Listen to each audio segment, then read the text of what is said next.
Have you ever posted a smiling photo online, only to sigh in a silent room right after? Today, we'll uncover the truth behind happy online, sad home. Do pictures reflect reality, or are they just lies?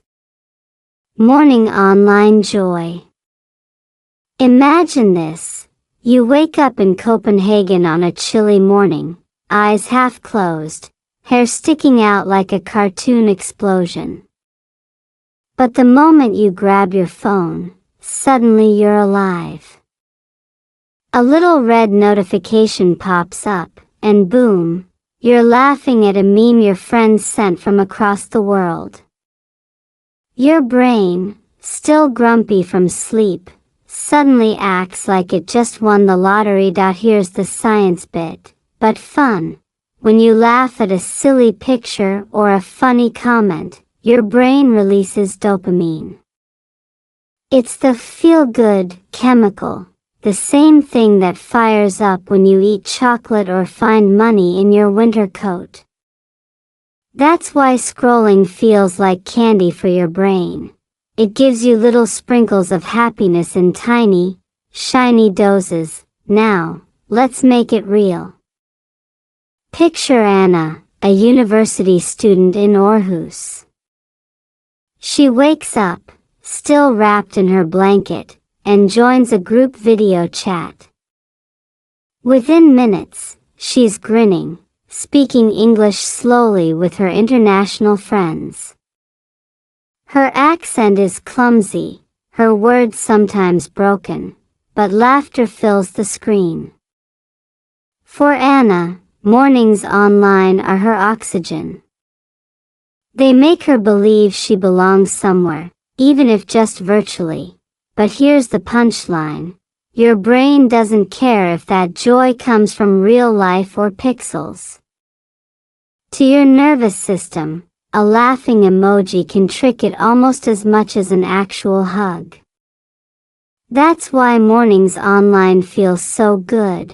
It's like free happiness delivery. The problem?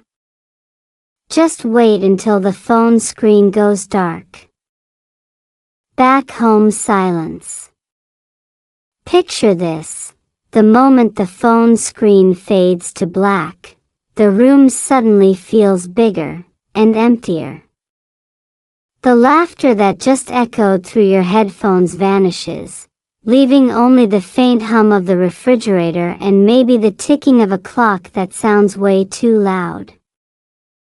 That's when silence becomes heavy, almost like a blanket you never asked for. Your brain does a cruel trick here. After that dopamine high, it doesn't just return to normal. No, it actually dips lower. Psychologists call it the come down effect.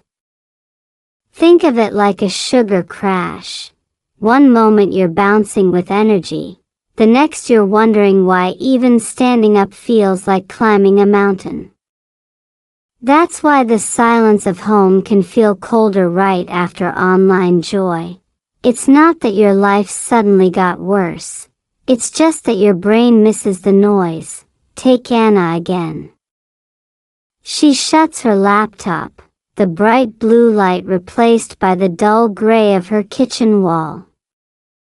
The same wall she's seen 1,000 times. She pours herself coffee, but the cup doesn't laugh with her. No comments, no emojis, no heart reacts. Just steam rising and fading into nothing. It's in these moments she feels the ache, not because life is bad, but because life is quiet. Here's the weird part. Humans actually need silence. Studies show quiet moments help the brain reset, like pressing refresh on a messy browser with 100 open tabs. But the problem? Silence feels uncomfortable when you're not used to it. It's like sitting in a theater waiting for the movie to start, but the screen just stays black, and the punchline? The silence isn't your enemy. It's just the unpaid bill for that online joy. You got the laughter on credit. Now the silence comes to collect. The picture filter. Let's be honest, photos online are like magic tricks. You know there's a string somewhere, but you still clap when the rabbit pops out of the hat. People don't post their sink full of dirty dishes or the socks hiding under the couch. No, they post the best angle, the 1-second highlight reel that makes life look shiny and flawless. Your brain falls for it because it's wired to believe pictures. Evolution taught us, if you see it, it's real. Back in caveman days, if you saw a tiger, you ran. Simple. But in 2025, that same brain sees a photo of your friend smiling in Spain and thinks, wow, their life is amazing. Mine? Meh.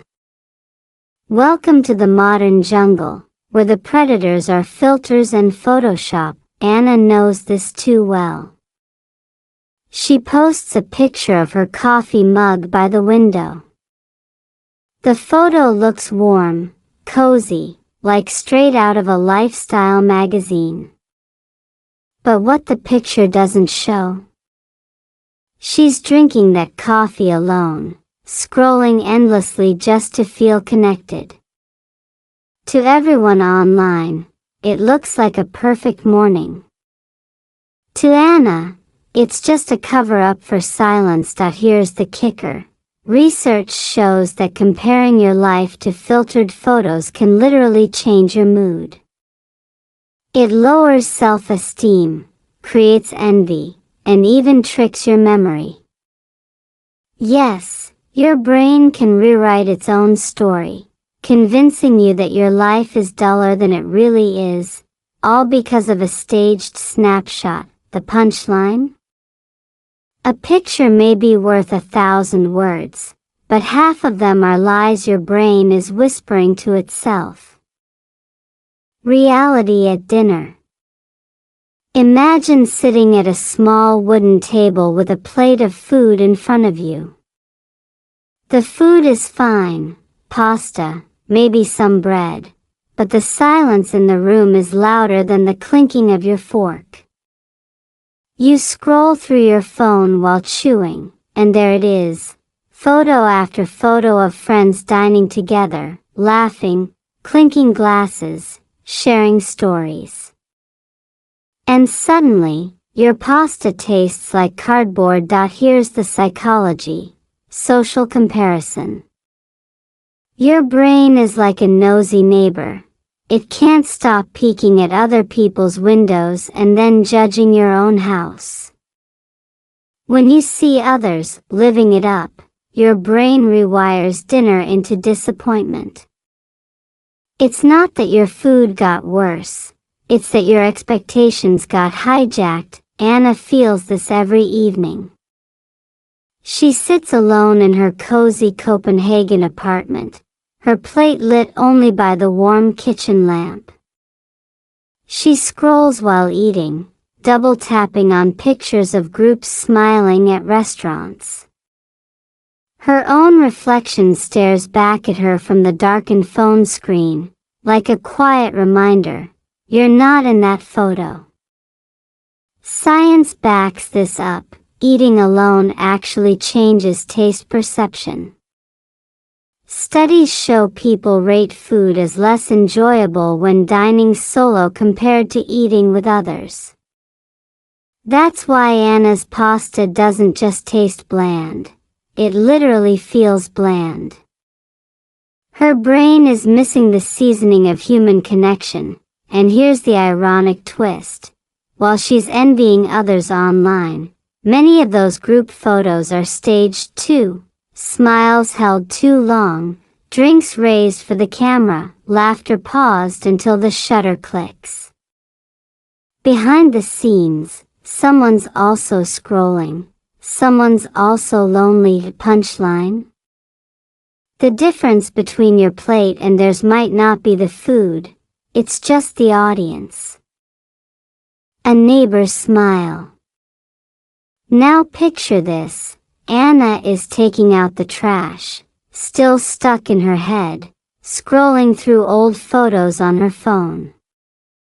Her slippers slap against the cold pavement, the air smells faintly of rain, and she feels like the main character in a sad indie film.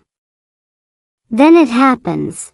Her neighbor, an older woman with a grocery bag in each hand, looks up and simply says, "Hedge," with the warmest smile. It's tiny. It's ordinary. But for Anna, it's like someone just flipped on the lights in a dark room. Her shoulders relax, her chest feels lighter. Why? Because human connection doesn't need Wi-Fi.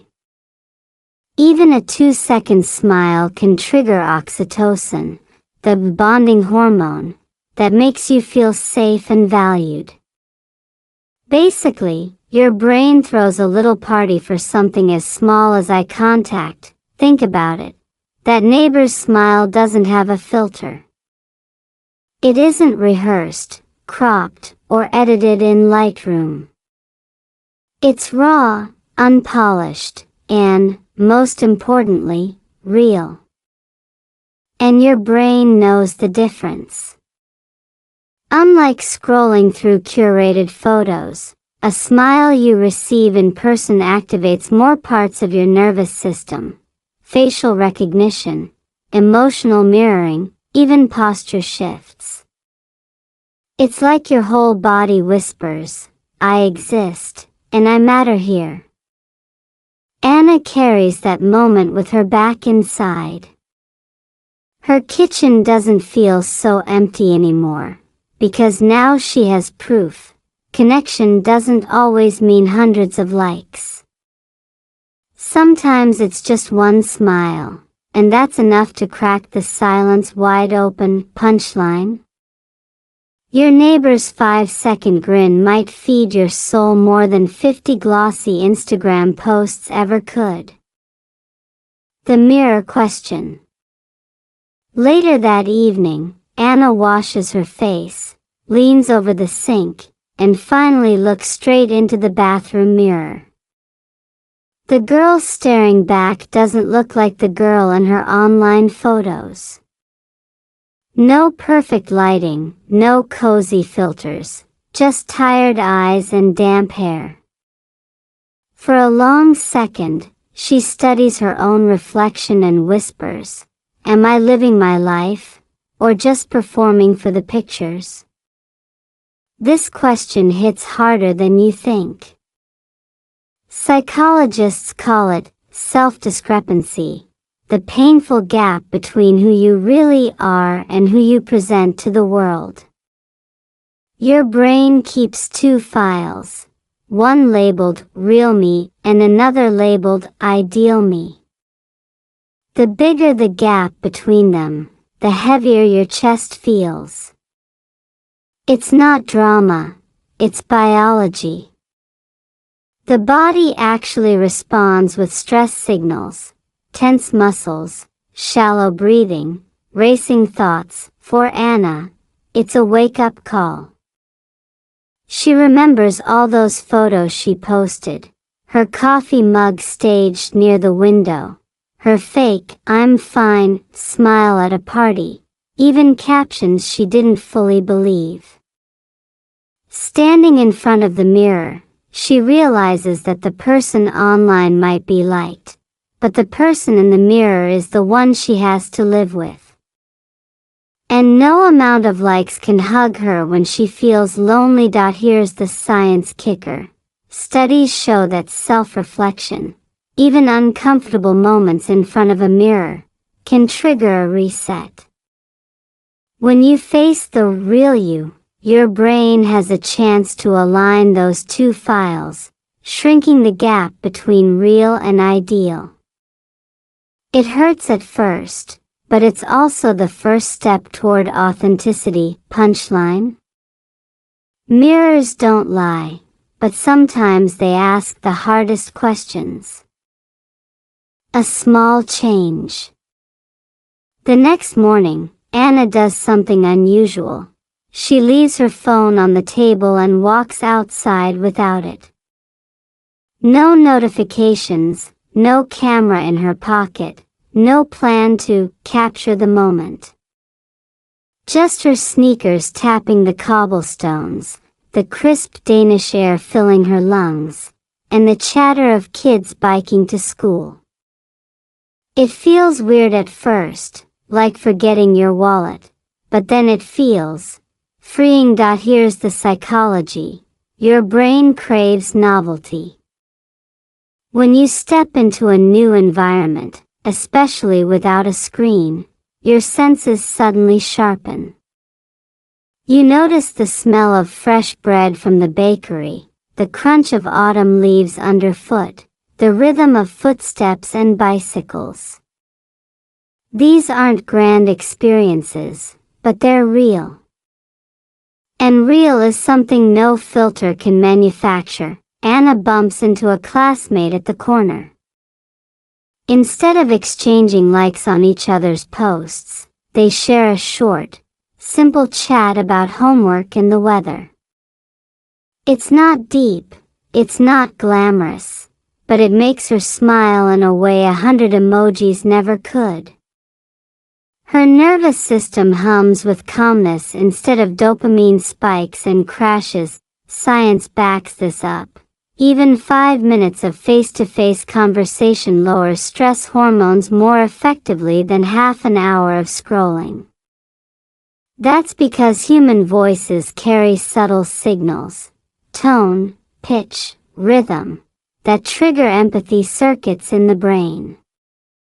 Basically, your body relaxes because it knows, I'm not alone. By the time Anna gets home, the silence feels different. Not heavy, not crushing, just quiet. And for the first time, that quiet feels like peace, not punishment. Punchline? Sometimes the biggest change isn't deleting every app. It's just stepping outside without your phone. Truth over pictures. That night, Anna scrolls through her old photos again. The latte art, the sunsets, the carefully angled selfies, they all look beautiful. But instead of feeling envy or emptiness, she smiles. Because now she knows, those pictures were never the full story. They were postcards, not diaries. Pretty, yes. True, not always. Here's the science twist. Memory itself is like Instagram. Your brain doesn't store everything. It picks highlights, edits them, even adds filters. That's why you remember the fight at Christmas but forget the funny joke right before it. Pictures work the same way. They freeze one shiny moment and pretend it's the whole movie. But life isn't a single snapshot. It's the messy, boring, beautiful reel between them. Anna chooses something different. Instead of taking a picture of her evening tea, she just drinks it. Instead of curating her smile, she lets it be crooked. Instead of waiting for likes, she calls her mom. The joy that comes isn't flashy, but it lingers longer, like the warmth of a candle instead of the spark of a firework. And here's the kicker. When you live your truth instead of performing for pictures, people feel it. Real connection is magnetic. You might get fewer likes, but you gain something better. Peace with yourself. So the final punchline? Happiness isn't in the photo. It's in the moment you never bothered to post.